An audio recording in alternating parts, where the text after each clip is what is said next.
When government resists democratic reforms or undermines civil rights, officials typically point to some law and order pretext or extraordinary threat to justify the infringement. But pro-democracy advocates know this for what it is, a desperate attempt to cling to power during changing times. It's an easy pattern to spot because it's about silencing dissent. And the most powerful tool of peaceful dissent Americans have is the ability to freely cast the ballot. I'm Jarret Berg, an attorney and voting rights advocate. I'm also the executive director of the Democratic Lawyers Council here in New York. I began to appreciate the many voting problems Americans faced during the 2012 elections. I was a small part of a massive effort to train and deploy thousands of election monitors across the country. Campaigns typically have a narrow focus on winning, but this program had a first principles goal: to ensure that all eligible Americans could register and vote easily, without intimidation, and have their ballots counted accurately. Sounds pretty non-controversial, right? Well, it should be. The fundamental right to vote is the most essential right Americans have because it safeguards all other rights. And that's as true today as it was revolutionary when the framers decided that America would only derive legitimate authority from the consent of the governed. Now, we know that most of us, myself included, would not have been allowed to vote during that time, just as we know that the trajectory of securing civil rights has never been a smooth arc. Instead, that struggle has come to define our national character, lurching in fits and starts of social upheaval, but ultimately in the direction of universal suffrage. President Bush recognized in 2006 that voting is inherent to our democracy when he reauthorized the Bipartisan Voting Rights Act for 25 years. But in 2013, a divided Supreme Court ruled that federal oversight of the states that had disenfranchised minorities for generations was no longer needed. 24 hours later, Texas and North Carolina restricted voting in ways that disproportionately burdened minorities and the poor. Courts have repeatedly intervened, finding that the proponents, sitting elected officials, were motivated by racially discriminatory intent. Now, partisans can disagree about the role of our government, but what keeps our complex civil society so stable is a delicate balance between majority rule and minority rights. When citizen voices are suppressed, the premise of democracy unravels.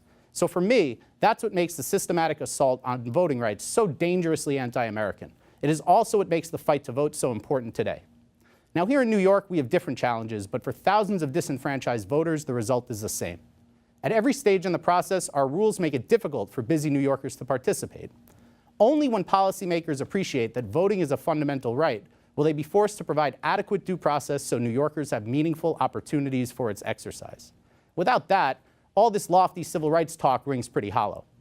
In New York, the path forward on voter access is clear. We need a comprehensive overhaul of both our registration and voting systems. We should embrace automatic registration and portability so voters aren't kicked off the rolls when they move.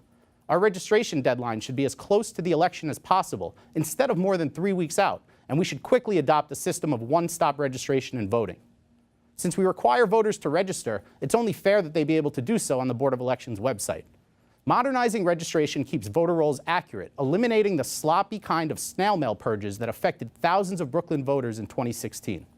These measures ensure that the registration step doesn't block the eligible from voting and serves its intended purpose, facilitating a fair process.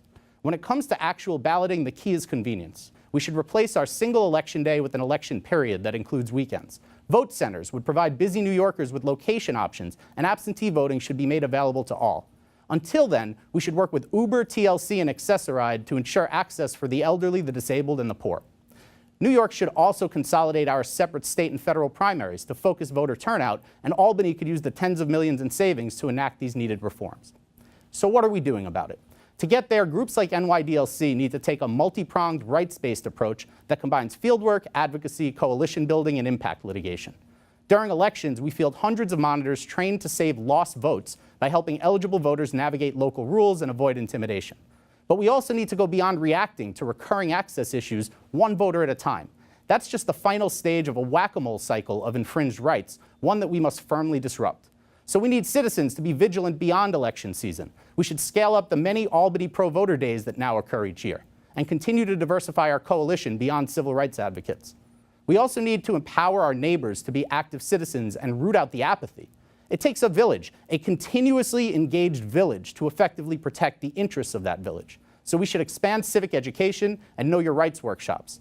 Finally, since there are no off years when it comes to governing in the public interest, we need to bring about a cultural shift so more New Yorkers vote in state and local elections. For all the civil rights progress that led to an America where the election of Barack Obama is possible, there is a teeming army of zero-sum voter suppression fixers looking to take us back to a discredited political order where that prospect is a pipe dream. But I remain hopeful because more and more people are focusing on voting rights. And when they do, we all know which way the arc of history ultimately bends.